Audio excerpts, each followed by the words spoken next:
Hello दोस्तों, नमस्कार। एक बार फिर से आप लोगों का स्वागत है आपके अपने यूट्यूब चैनल इतिहास गुरु चैनल पे। आज की जो हमारी क्लास है वो है गयासुद्दीन बहाउद्दीन बलबन। गयासुद्दीन बहाउद्दीन बलबन।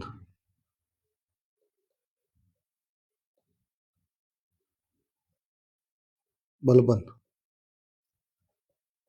इसका जो समय है वो है 1266 से लेके 1287 ईस्वी तक। ठीक है ना। हमने 4 क्लास ले लिए और ये आज दिल्ली सल्तनत की ये 5वीं क्लास है। ठीक है ना। और 5वीं क्लास में हम पढ़ने वाले हैं बलबन के बारे में। इसका पूरा नाम है गयासुद्दीन बहाउद्दीन बलबन। देखो, इसका मूल नाम क्या था।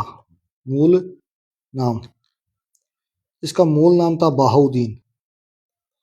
बहाउद्दीन। ठीक है ना। उपाधि, एक तो उपाधि इसकी थी गयासुद्दीन। गयासु गयासुद्दीन। और ये उपाधि सुल्तान बनने के बाद धारण करी थी ना। सुल्तान बनने के बाद, सुल्तान बनने के बाद, ये बाद। ठीक है ना। एक उपाधि थी इसकी जिले इलाई। जिले इलाई, इसका मतलब होता है ईश्वर का प्रतिबिंब। ईश्वर का प्रतिबिंब। प्रतिबिंब। ठीक है ना। ये बलबन की उपाधियां हैं। एक इसकी उपाधि थी नियाबत ए खुदाई। नियाबत ए खुदाई।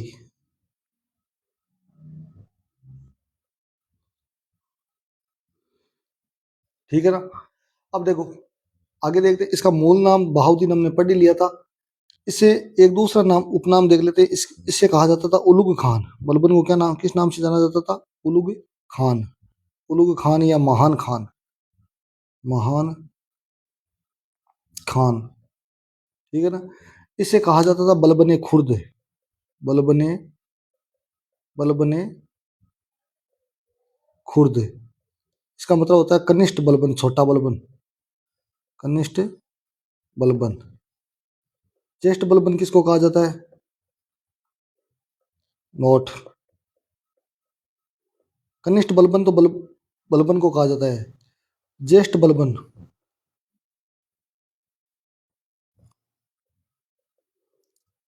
ज्येष्ठ बलबन कहा जाता है किस्लू खान को।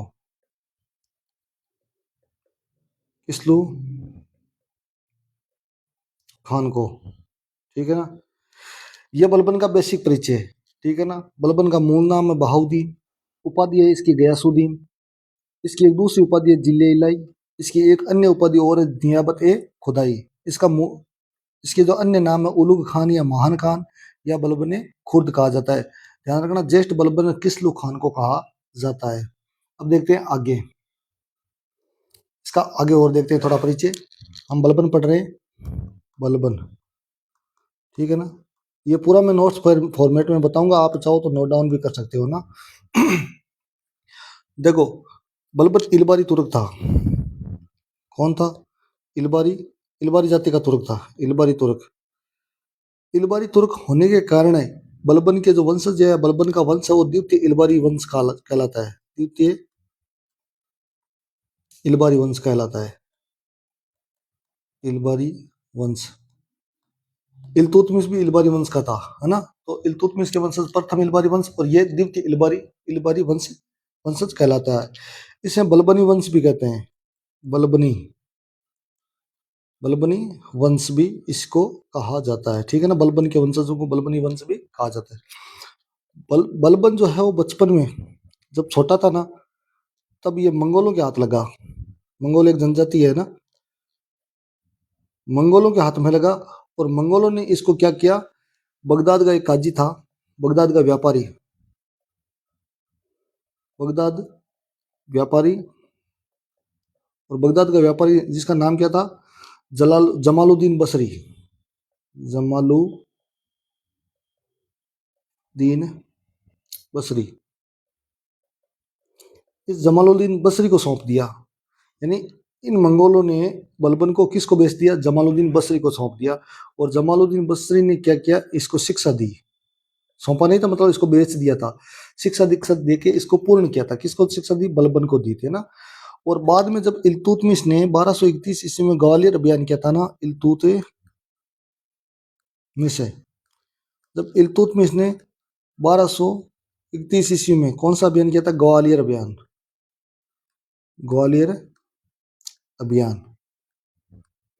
जब इल्तुतमिश ने ग्वालियर अभियान किया था तो इसमें समय इल्तुतमिश के साथ इल्तुतमिश का एक वजीर था, वजीर प्रधानमंत्री है ना जिसे कहते हैं, वजीर था जिसका नाम था जुनेदी। क्या नाम था? जुनेदी। इस जुनेदी ने बलबन को खरीद लिया और बलबन को खरीद करके इल्तुतमिश की सेवा में क्या कर दिया? प्रस्तुत कर दिया। जुनेदी के खरीदने के बाद इल्तुतमिश की सेवा में आने के बाद अगले 35 वर्षों तक बलबन ने क्या करी? सल्तनत की सेवा करी थी। सल्तनत की क्या करी थी? सेवा करी थी, है ना। और इस टाइम पीरियड में ये निम्न पदों पे रहा था। अलग अलग शासक के समय अलग अलग पदों पे रहा था। तो अब देखते हैं इनके किस शासक के समय ये किस पद पे रहा था। ठीक है ना। तो एक तरफ तो लिखते हैं पद और एक तरफ लिखते हैं शासक। ठीक है ना। थोड़ा इसको साइड में थोड़ा दूर लिखते हैं शासक।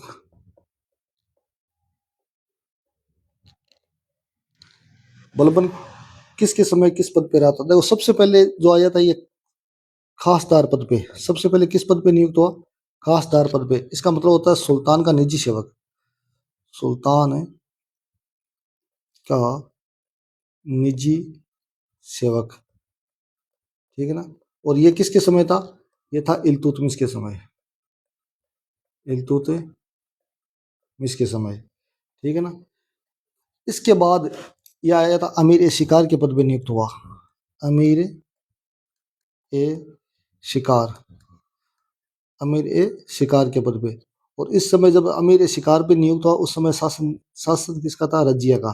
किसका था? सुल्तान कौन थी? रजिया थी। उसके बाद बना अमीर ए आखुर। अमीर ए आखुर। और अमीर आखुर जब बना उस समय शासक था बहराम शाह। बहराम शाह। उसके बाद बना था ये अमीर ए हाजिब। अमीर ए हाजिब। हाजिब या दाजिक भी बोलते हैं, यानी राजमहल का प्रबंधक। अमीर ए हाजिब जब बना इस समय शासक कौन था? अलाउद्दीन मसूद शाह। अलाउद्दीन मसूद शाह। मसूद शाह। ये मिलान करने वाले क्वेश्चन आते हैं ऐसे ना, मिलान करने वालों में आता ही है। इसके बाद बना नाइब ए मुमलकात। नाइब ए मुमलकात। मुमलकात। और इस समय था नासिरुद्दीन महमूद। नासिरुद्दीन महमूद। महमूद। ठीक है ना। और उसके बाद बन गया था क्या? सुल्तान। क्या बन गया था? सुल्तान। देखो अलाउद्दीन मसूद शाह के समय एक तो अमीर हजीब के पद पे था और इसी के साथ इसे हांसी की इक्ता भी दी गई थी। हांसी की इक्ता। ठीक है ना। और नायब जब मुमलकात बना था ना उस समय इसको नागौर की इक्ता भी दी गई थी। हमने जब हमीदुद्दीन रेहान के जब विद्रोह पढ़ा था ना, हमीदुद्दीन रेहान का, उस समय हमने पढ़ा था कि हमीदुद्दीन रेहान ने नासिरुद्दीन को अपनी तरफ मिला लिया था और बलबन को नायब मुमलकात पद से हटा दिया गया था और नागौर की इक्ता दी गई थी। तो ध्यान रखना ये नागौर का इक्तादार भी रहा था। नागौर की इक्ता। तो नागौर का इक्तादार भी रहा था। तो ये तो है बलबन का बेसिक परिचय, है ना। इस बलबन के बारे में बर्नी लिखता है। बर्नी क्या लिखता है? बर्नी लिखता है कि बलबन जो है अपनी योग्यता से मलिक से खान बना। बलबन योग्यता से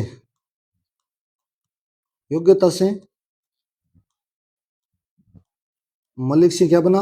मलिक से बना खान और फिर खान से क्या बन गया? सुल्तान। ये बात कौन लिखता है? बर्नी लिखता है। ठीक है ना। यानी कहता है कि बलबन की योग्यता थी, इसी वजह से वो पहले मलिक पद पे था, बाद में खान बन गया, और खान से क्या बन गया, सुल्तान बन गया था। ईसा में भी एक बात लिखता है, ईसा में क्या लिखता है, ईसा में लिखता है कि जब बलबन सिंहासनारूढ़ हुआ ना, तो अधिकारियों की कमर टूट गई, और कोई भी अधिकारी ऐसा नहीं था जो इसका विरोध कर सके, और उन्होंने बिना वाद विवाद के, बिना तर्क के बलबन को सुल्तान स्वीकार कर लिया था। तो लिखते हैं, बलबन बलबन जब सिंहासनारूढ़ हुआ, सिंहासनारूढ़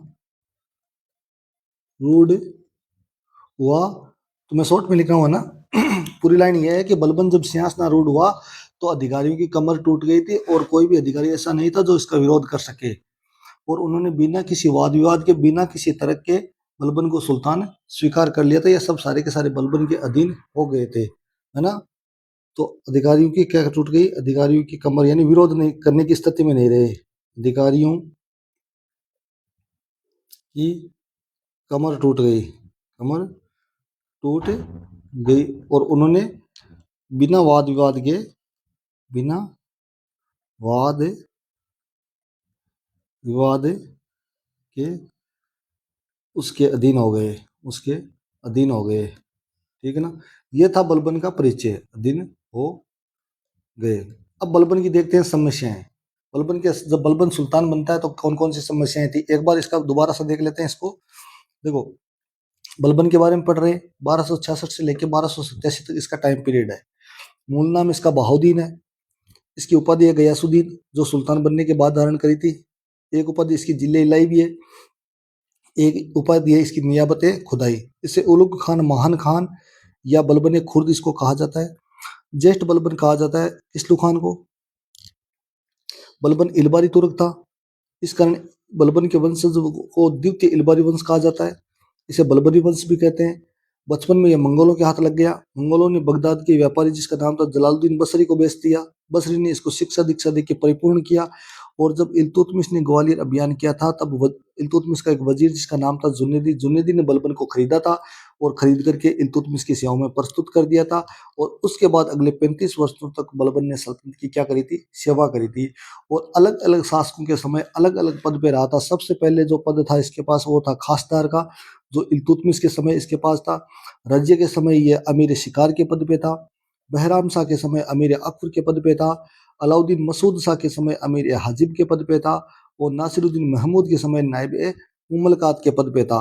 और इसी के साथ इसके पास एक नागौर की इक्ता भी थी, और नायब मुमलकात के बाद ये क्या बन गया था, सुल्तान बन गया था।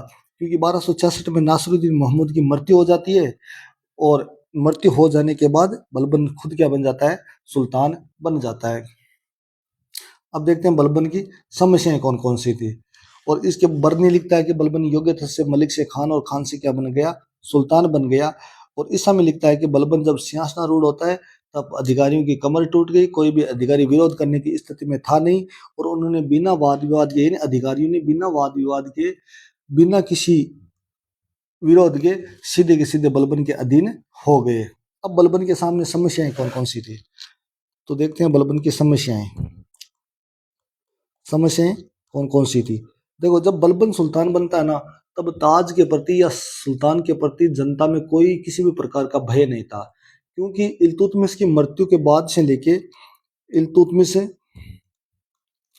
इल्तुतमिश की मृत्यु से लेके बलबन जब शासक बनता है ना, बलबन जब सुल्तान बनता है ना, इस बीच में 5 शासक बदले गए थे, और सारी सभी की क्या हुई थी, हत्याएं हुई थी।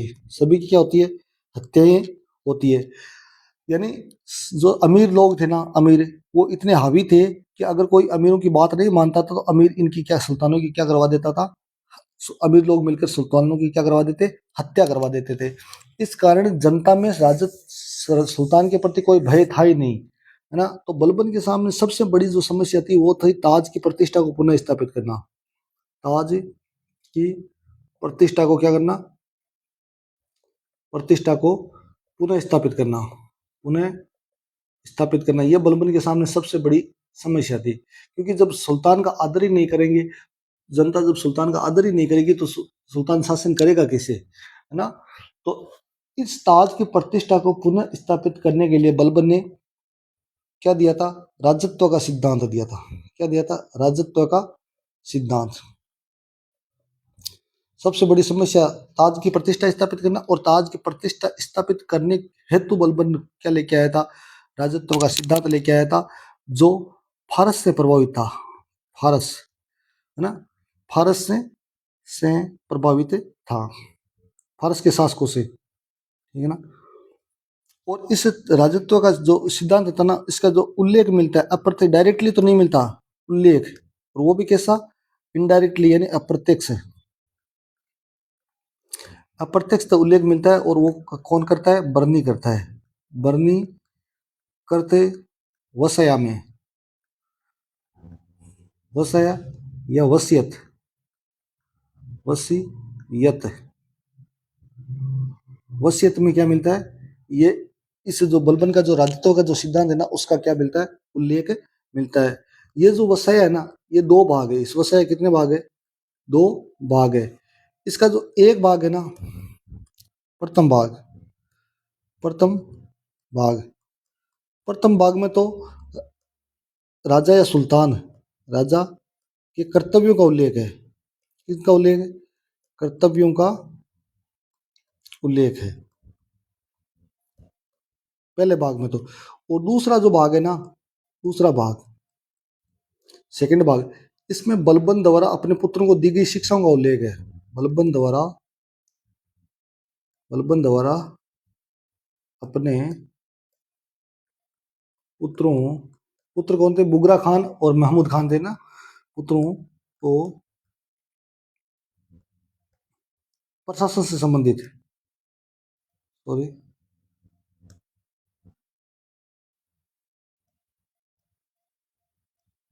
पुत्रों को प्रशासन, प्रशासन से संबंधित दी गई शिक्षाओं का उल्लेख है। शिक्षाओं का क्या है? उल्लेख है। तो बर्नी ने जो वसाया लिखी है, जिसमें बलबन के राजत्व का जिसमें उल्लेख मिलता है ना, वो वसाया दो भागों में लिखा हुआ है। पहले भाग में राजा के कर्तव्यों को, कि राजा को क्या क्या काम करने चाहिए, वो चीजें लिखी हुई है। और दूसरा भाग जो है, बलबन अपने पुत्र को जो शासन संचालन या प्रशासन संबंधी जो शिक्षाएं दे रहा है ना, उनका क्या मिलता है? उल्लेख मिलता है। और इतिहासकारों ने इन्हीं शिक्षाओं को, इन्हीं शिक्षाओं को बलबन का क्या कहा है? बलबन का, बलबन का राजत्व कहा है। राजत्व, ठीक है ना। इन्हीं शिक्षाओं को बलबन का क्या कहा है? राजत्व कहा है। अब देखते हैं हम बलबन के राजत्व की समस्याएं। इस चीज को दोबारा देखना। बलबन का मुख्य उद्देश्य था ताज की प्रतिष्ठा को पुनः स्थापित करना, है ना।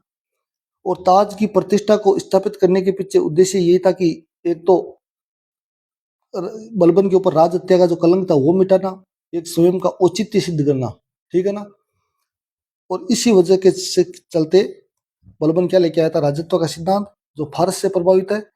इसका अप्रत्यक्ष रूप से जो उल्लेख मिलता है बर्नी के वसाया में मिलता है, जो दो भागों में लिखी गई है। एक भाग में जो है राजा के कर्तव्यों का उल्लेख है, और दूसरे भाग में बलबन जो अपने पुत्रों को प्रशासन संचालन से संबंधित जो शिक्षाएं देता है ना, उनका उल्लेख उल्लेख किया है। और इन्हीं शिक्षाओं को, जो पुत्रों को जो शिक्षाएं दी गई थी ना, इन्हीं शिक्षाओं को बलबन का क्या कहा जाता है? राजत्व कहा जाता है। अब देखते हैं राजत्व की विशेषताएं। राजत्व की, राजत्व की विशेषताएं।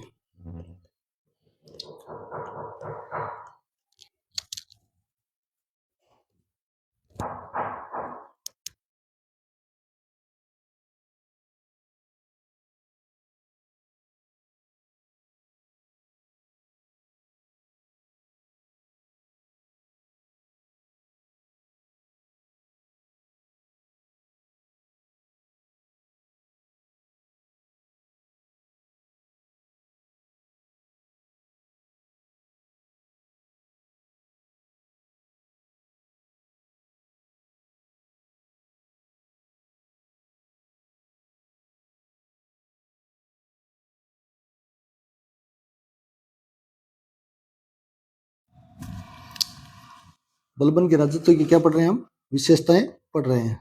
तो पहली विशेषता क्या थी? पहली विशेषता थी कि बलबन बलबन ने जो सत्ता का स्रोत या शक्ति का जो स्रोत माना था ना, शक्ति या सत्ता, सत्ता का जो स्रोत माना था ना, वो माना था देवीय माना था। यानी क्या माना था? देवी। यानी बलबन का मानना था कि मुझे अमीरों या जनता की वजह से सत्ता नहीं मिली है, बल्कि मुझे जो सत्ता मिली है वो ईश्वर की कृपा से प्राप्त हुई है। तो इसने सत्ता का स्रोत किसको माना था? देवीय माना था। ठीक है ना। और इसी आधार पर बलबन ने उपाधि धारण करी थी नियाबत ए खुदाई की। नियाबत नियाबत ए खुदाई। और इस नियाबत ए खुदाई का मतलब होता है कि ईश्वर जो है ना, सॉरी, राजा इस पृथ्वी पर ईश्वर का क्या करता है? प्रतिनिधित्व करता है। राजा ईश्वर का क्या करता है? प्रतिनिधित्व करता है। प्रतिनिधित्व करता है। और एक उपाधि इसने धारण करी थी, जिल्ले इलाही। जिल्ले इलाही, इसका मतलब होता है ईश्वर का प्रतिबिंब। राजा यानी ईश्वर, राजा ही जो क्या होता है? ईश्वर का प्रतिबिंब होता है। प्रतिबिंब। और राजा ईश्वर का प्रतिबिंब होता है ना, इस वजह से राजा के आदेशों की पालना करनी ही होगी। वो राजा के जितने भी आदेश है वो अनुल्लंघनीय होते हैं, उनका उल्लंघन आप नहीं कर सकते, है ना। और ना ही इनकी क्या की जा सकती है? जांच की जा सकती है। तो पहली विशेषता तो ये रही। दूसरी विशेषता, इसने क्या, बलबन का जो राजत्व है वो निरंकुशता का सजीव प्रतीक माना जाता है। निरंकुशता का सजीव प्रतीक माना जाता है। निरंकुशता का सजीव प्रतीक माना जाता है। मतलब कि जब शासक निरंकुश होगा ना, वो निरंकुशता ही प्रजा को आज्ञाकारी बनाती है। क्योंकि अगर शासक निरंकुश नहीं होगा तो प्रजा उसकी आज्ञाओं का पालन करेगी ही नहीं।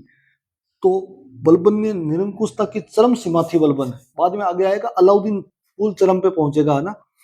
लेकिन बलबन भी यहाँ पे कम नहीं था। तो बलबन का मानना था कि निरंकुशता ही एकमात्र ऐसा हथियार है जो प्रजा को क्या बनाती है? आज्ञाकारी बनाती है। तीसरी चीज इसमें आती है कि बलबन ने प्रशासन में केवल कुलीन वर्ग के लोगों को शामिल किया था। बलबन ने प्रशासन में कुलीन वर्ग, जो अमीर वर्ग थे ना, कुलीन उच्च वर्ग के लोग, कुलीन वर्ग के लोगों को ही शामिल किया था। लोगों को क्या किया था? शामिल किया था। यानी निम्न वर्ग के लोगों को इसने प्रशासन से बाहर कर दिया था। और बलबन कहता भी था कि जब मैं किसी तुच्छ को देखता हूं ना, तो मेरा हाथ स्वतः ही तलवार की म्यान पर चला जाता है। इल्तुतमिश, यहाँ पे एक चीज ध्यान रखना, इल्तुतमिश भी इसी विचारधारा का आदमी था। इल्तुतमिश ने खुद अपने प्रशासन में जो अमीर वर्ग लोग थे ना, उनके वंशजों की जांच करवाई थी। और इसी आधार पर इल्तुतमिश ने 33 लोगों को प्रशासन से बाहर कर दिया था, क्योंकि वो तुच्छ या निम्न वर्ग के लोग थे, है ना। इल्तुतमिश का वजीर खुद जो था ना, जुनेदी, वो लोहार वंश कुछ ऐसा था। तो इस वजह से उसकी भी बाद में जब इल्तुतमिश ने जांच करवाई थी ना, तो बाद में इल्तुतमिश इसका विरोधी हो गया था, जुनेदी का। तो ध्यान रखना, इल्तुतमिश खुद ने 33 लोगों को बाहर किया था, और बलबन ने 30 लोगों को प्रशासन से इसी आधार पर बाहर कर दिया, क्योंकि वो निम्न वर्ग के लोग थे। तो बलबन ने प्रशासन में हमेशा कुलीन वर्ग के लोगों को क्या किया था? शामिल किया था। तीन विशेषताएं अभी अब तक हमने पढ़ी है। बलबन ने शक्ति का स्रोत माना था देवीय। दो उपाधियां धारण करी थी, नियाबत खुदाई और जिले इलाई। बलबन का जो राजत्व है वो निरंकुशता का सजीव प्रतीक माना जाता है। और बलबन ने प्रशासन में कुलीन वर्ग के लोगों को क्या किया था? शामिल किया था। चौथी इसकी जो विशेषता आती है, बलबन ने फारसी परंपराओं को अपनाया था। फारसी राज दरबार में फारसी परंपराओं को अपनाया था। फारसी मतलब पर्शिया, ईरान या सस्सानी वंश की जो परंपराएं थी ना, उनको अपनाया था। कौन कौन सी फारसी परंपराएं इसने अपनाई थी? तो पहली चीज तो बलबन ने अपने आप को अफरासियाब वंश से जोड़ा था। स्वयं को अफरासियाब, फारस का एक वंश था ये, है ना। अफरासियाब वंश से स्वयं को जोड़ा था। अफरासियाब वंश से जोड़ा था, ठीक है ना। और अफरासियाब वंश का जो उल्लेख मिलता है ना, वो एक इतिहासकार हुए हैं जिनका नाम है फिरदौसी। और फिरदौसी का एक ग्रंथ है शाहनामा। कौन सा ग्रंथ है? शाहनामा। इस शाहनामा में इस अफरासियाब वंश की क्या मिलती है, जानकारी मिलती है। तो बलबन ने स्वयं को अफरासियाब वंश से जोड़ा। दूसरी चीज इसने क्या करी, दरबार में दरबार में फारसी त्योहार नवरोज, दरबार में फारसी त्योहार है, और फारसी त्योहार कौन सा, नवरोज, नौरोज या नवरोज, नवरोज, इसको ऐसे लिख देते हैं नवरोज। ये भी मनाना इसने क्या कर दिया था, प्रारंभ कर दिया था। ये सूर्य पूजा होती थी इसमें 19 दिन तक, सूर्य पूजा कितने दिन तक चलती थी, 19 दिन तक। ये पारसी त्योहार है ना, 19 दिन तक क्या चलती थी, सूर्य पूजा। ये त्योहार मनाना इसने क्या कर दिया था, शुरुआत कर दी थी। ये दिल्ली सल्तनत का पहला सुल्तान था बलबन, जिसने गैर इस्लामिक परंपराओं को दरबार में प्रचलन शुरू करवाया था, है ना। फारसी त्योहार मनाना, ये सारे करवाना। हालांकि इल्तुतमिश ने भी फारसी परंपराएं अपनाई थी, लेकिन नवरोज का ध्यान रखना, नवरोज मनाना सबसे पहले शुरुआत किसने करी थी, तो बलबन ने करी थी। और पहला मुस्लिम सुल्तान था जिसने गैर मुस्लिम जो प्रथाएं थे ना, इनको दरबार में आयोजन करवाया था। तीसरी चीज इसने क्या करी थी, जो अपने पुत्र और जो पौत्र थे ना, उनका नामकरण भी फारसी अनुरूप किया था। पुत्र व पौत्रों, पोता जो है ना, इसके पोते, पुत्र व पौत्रों का नामकरण भी फारसी परंपरा अनुसार, फारसी परंपरा अनुसार इसने किया था। जैसे केकुबाद, केकुबाद, केकुसरो, केकुसरो, क्यूमर्स, क्यूमर्स, है ना। ये नामकरण सारे के सारे कैसे है, फारसी नामकरण है, ठीक है ना। इसके अलावा इसने दरबार में सिजदा और पायबोस प्रथाएं भी क्या करी थी, आरंभ करी थी। सिजदा यानी सिर झुकाकर सलाम करना, सिजदा का मतलब होता है सिर झुकाकर, सिर झुकाकर सलाम करना, सलाम करना। और पायबस का मतलब होता है, पायबोस का मतलब होता है पैर छूना या चूमना, पैर छूना या चूमना। ये प्रथाएं सारी की करी थी, बलबन ने अपने दरबार में शुरू करी थी। तो हमने चार विशेषताएं अभी पढ़ी थी। एक तो सत्ता का स्रोत देवीय माना, एक निरंकुशता का सजीव राजत्व जो है, इसका निरंकुशता का सजीव प्रतीक है। प्रशासन में कुलीन वर्ग के लोगों को शामिल किया, और दरबार में फारसी परंपराओं को अपनाना इसने क्या किया था, शुरू किया था। स्वयं को अफरासिया वंश से जोड़ा, जिसका उल्लेख फिरदौसी की शाहनामा में मिलता है। फारसी त्योहार नवरोज मनाना प्रारंभ किया, जिसमें 19 दिन तक सूर्य पूजा होती है। पुत्र और पौत्रों का नामकरण फारसी परंपराओं के अनुसार किया, जैसे केकुबाद, के कुसरो, कुमर। और दो प्रथाएं सिजदा और पायबोस भी इसने क्या करी थी, शुरुआत करी थी। एक चीज ध्यान रखना, अगर क्वेश्चन यह आ जाए कि सबसे पहले फारसी परंपराओं को किस सुल्तान ने अपनाया था दरबार में, तो आंसर होगा इल्तुतमिश। तो आंसर क्या होगा, इल्तुतमिश। लेकिन सर्वाधिक अपनाया था, वो अपनाया था बलबन ने। नवरोज का पूछे तो बलबन, सिजदा पायबोस पूछे तो बलबन। फारसी परंपराओं को व्यापक तो इस स्तर पर जो शुरू करने वाला था वो कौन था, बलबन। सबसे पहले शुरू करवाने वाला कौन था, वो था इल्तुतमिश। चौथी इसकी विशेषता, पांचवी विशेषता क्या है इसकी, बलबन ने, पांचवी विशेषता, बलबन ने ईरानी योद्धा, ईरानी योद्धा जिसका नाम क्या था, संजर, ईरानी योद्धा संजर, ईरानी योद्धा संजर को अपना आदर्श माना था, अपना आदर्श मानता था। कौन, बलबन, ठीक है ना। छठी विशेषता थी कि दरबार में दिखावटीपन, हंसना, ठहाके लगाना, इनके ऊपर क्या लगा दी थी, रोक लगा दी थी। दरबार में दिखावटीपन, दिखावटीपन, हंसना, वार्तालाप, ये सारे जो बेफालतू के काम थे होते थे ना, वार्तालाप, वार्तालाप, इन पर क्या करवा दी थी, रोक लगवा दी थी। ये सारे काम किसने किए थे, बलबन ने किए थे। जब बलबन दरबार से बाहर जाता था ना, तो अंगरक्षक नंगी तलवारें लेके, अंगरक्षक नंगी तलवारें लेके बिस्मिल्लाह बिस्मिल्लाह का उच्चारण करते हुए साथ में चलते थे। बिस्मिल सॉरी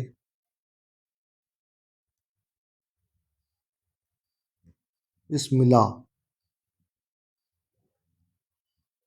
यानी जब बलबन दरबार से बाहर जाता था ना, तो उसके अंगरक्षक नंगी तलवारें लेके बिस्मिल्लाह बिस्मिल्लाह का उच्चारण करते हुए इसके साथ चलते थे। तो बरनी लिखता है कि ऐसे बलबन बलबन ऐसे जुलूस से, यानी बाहर निकलना, उसके जो अंगरक्षक है वो नंगी तलवारें लेके उसके चारों तरफ उसकी रक्षा करते हुए चलते रहते थे। बलबन ऐसे जुलूस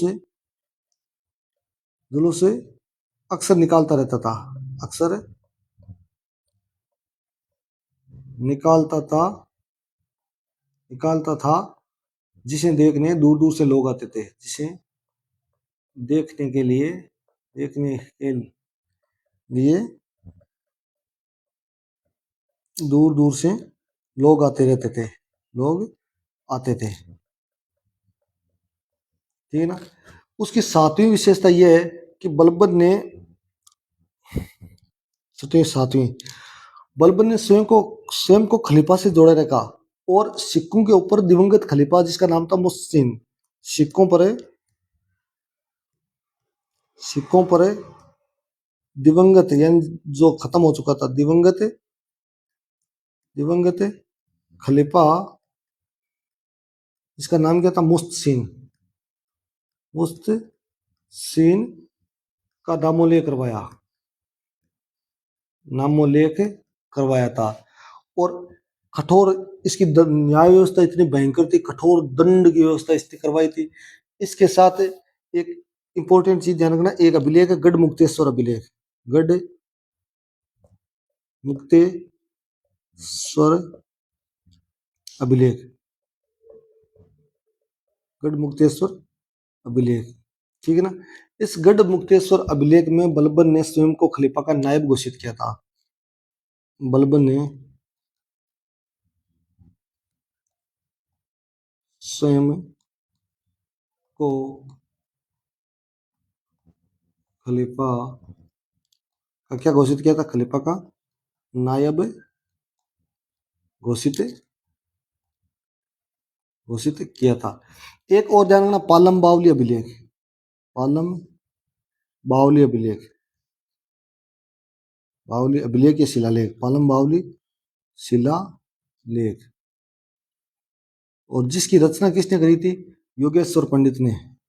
रचना किसने करी थी, रचनाकार का ध्यान रखना, योगेश्वर पंडित, योगेश्वर पंडित। और इसमें ये 1276 के आसपास का है, 1276 या 1333, दो डेट मिलती है ना, 1276 या 1333 के आसपास। इसमें ये योगेश्वर पंडित लिखता है कि बलबन भगवान विष्णु के सारे कार्य संपन्न कर रहा है। इंपॉर्टेंट है भाई, बलबन भगवान विष्णु के सारे कार्य संपन्न कर रहा है, संपन्न कर रहा है। ये था बलबन। अब थोड़ा सा बलबन का देखते हैं मूल्यांकन, और उसके बाद में देखते हैं बलबन के आर के त्रिपाठी क्या लिखते हैं। त्रिपाठी आर के त्रिपाठी बलबन के बारे में क्या लिखते हैं कि बलबन का जो राजत्व था ना, बलबन है बलबन का राजत्व जो था ना, वो तीन चीजों पे टिका हुआ था। बलबन का राजत्व तीन चीजों पे टिका हुआ था। वो कौन सी तीन चीजें, कौन सी थी, शक्ति, प्रतिष्ठा और न्याय। शक्ति, प्रतिष्ठा और न्याय पे टिका हुआ था। ये बात कौन लिखता है, आरपी त्रिपाठी लिखते हैं कि बलबन का राजत्व शक्ति, प्रतिष्ठा और न्याय पे टिका हुआ था। ईश्वर टोपा क्या लिखते हैं, टोपा ईश्वर टोपा लिखते हैं कि बलबन का राजत्व संकीर्ण,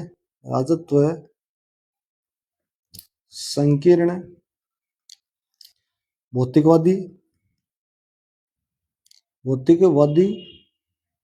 व निरंकुश था। क्या था, निरंकुश था। ठीक है ना। ये दोनों चीजें ध्यान रखना। एक निजामी का और देख लो। निजामी निजामी क्या लिखता है कि बलबन का राजत्व जटिल धार्मिक युक्ति था। बलबन है, बलबन का जो राजत्व है था ना, वो जटिल धार्मिक युक्ति था। जटिल है धार्मिक युक्ति था, युक्ति था, ठीक है ना। जिसमें इसमें निरंकुशता निरंकुशता को पवित्र करने, निरंकुशता को पवित्र करने तथा राज हत्या, सॉरी, निरंकुशता को पवित्र करने तथा राज हत्या के कलंक को धोने का प्रयास किया गया था। राज हत्या के कलंक को धोने का प्रयास किया गया था, प्रयास किया गया था, ठीक है ना। मैं सारी चीजें लिख रहा हूँ, आप चाहो तो नोट डाउन कर सकते हो साथ साथ में ना, और इनको पढ़ भी सकते हो। बढ़िया क्वेश्चन फर्स्ट ग्रेड में अच्छे अच्छे क्वेश्चन मिल जाएंगे आपको, कहीं इधर उधर भटकने की जरूरत नहीं है। 2-3 किताबों का ये सार है, और जो मैं यहाँ पे करवा रहा हूँ फ्री ऑफ कॉस्ट, ना कोई आपको पैसा लगेगा ना कोई और। 7-8 हजार रुपए में जो कॉस्ट लेते हो ना, 10-10 हजार रुपए में, उससे तो बेटर मिलेगा आपको, है ना। हो सकता है थोड़ी वॉइस में प्रॉब्लम हो, सही आवाज नहीं हो, क्योंकि संसाधन कम है और इसी संसाधन में हम अपना काम कर रहे हैं। पूरी फर्स्ट ग्रेड की पूरी हिस्ट्री की क्लासेज आपको पूरी की पूरी विथ पीडी, मतलब ऐसे प्लेलिस्ट बना के सिस्टमेटिक ढंग से मिल जाएगी यूट्यूब पे, है ना। तो अब जो बलबन का नेक्स्ट पार्ट, जो बचा हुआ पार्ट है ना, वो हम अगले टॉपिक क्लास में देखेंगे। तब तक के लिए बाय बाय, टेक केयर।